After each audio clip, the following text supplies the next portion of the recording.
4,000 years ago, one of the world's most advanced civilizations began abandoning its cities. It had planned streets, private bathrooms, and technology centuries ahead of its time, engineering that wouldn't feel out of place in a modern town, but we cannot name. Its rulers read its writing or explain exactly why its cities collapsed. For decades, historians blamed an invasion, but the evidence points towards something slower, larger, and far more frightening. And one unreadable message could prove every theory wrong. For centuries, the ruins sat hidden across modern Pakistan and northwestern India. Local people knew about the bricks scattered across the landscape. Nobody knew who had made them or how old they really were. Some were even pulled out and reused in roads and railway lines without anyone realizing what they were dismantling. Then, in the early 20th century, archaeologists began digging at two sites, Harappa and Mohenjo-daro. What they uncovered wasn't a village, it was an entire urban civilization buried and forgotten for thousands of years. Planned streets, standardized bricks, and covered drains carrying wastewater beneath the city, running past homes on nearly every block.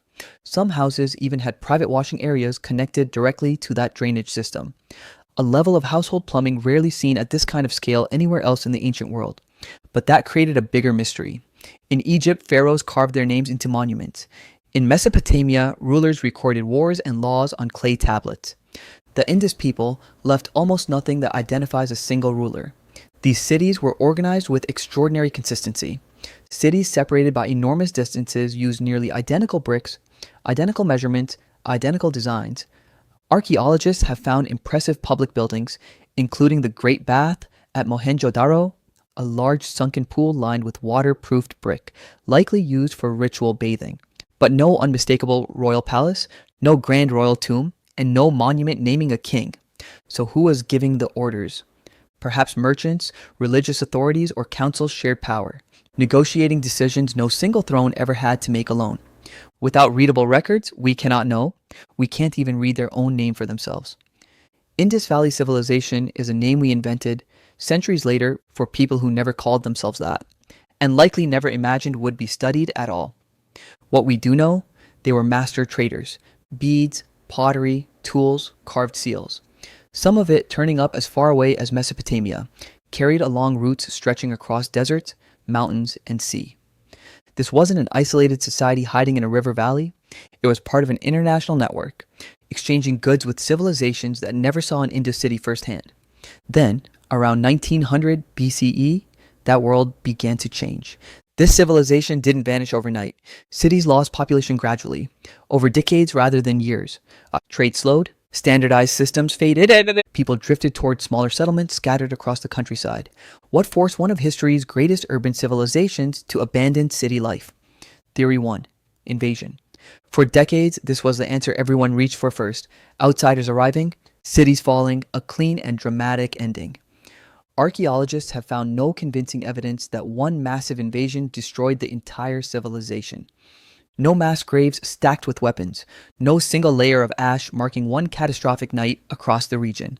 The changes occurred across an enormous area and unfolded over generations, not during one dramatic battle. Conflict may have occurred somewhere, in some cities at some point, but it can't explain a decline this widespread. So if enemies didn't destroy the cities, what did? The next clue wasn't found in weapons, it was found in water. These cities depended entirely on rivers for drinking water, farming, transportation.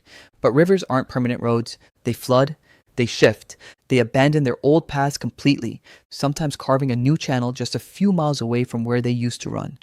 As a river gradually shifted, farms, wells, and trade routes could become harder to maintain.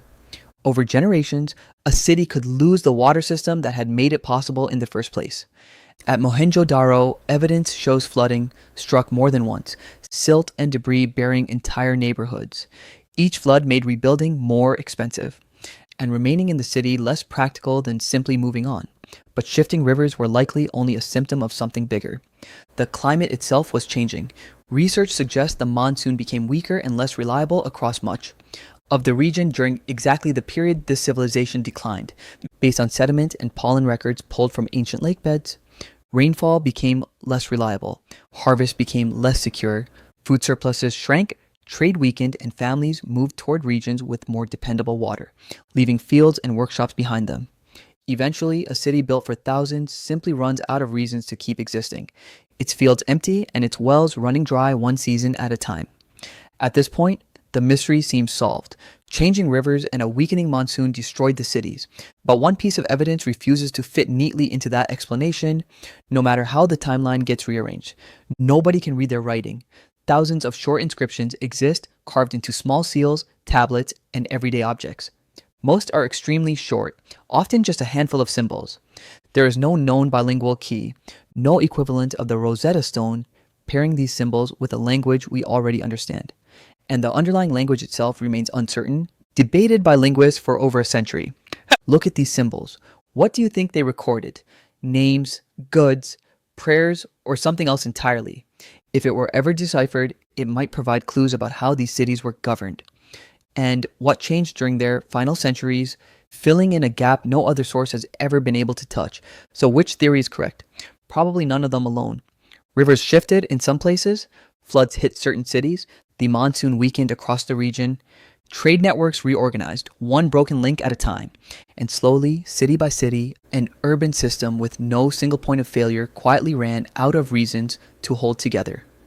That's a far less dramatic ending than an invasion.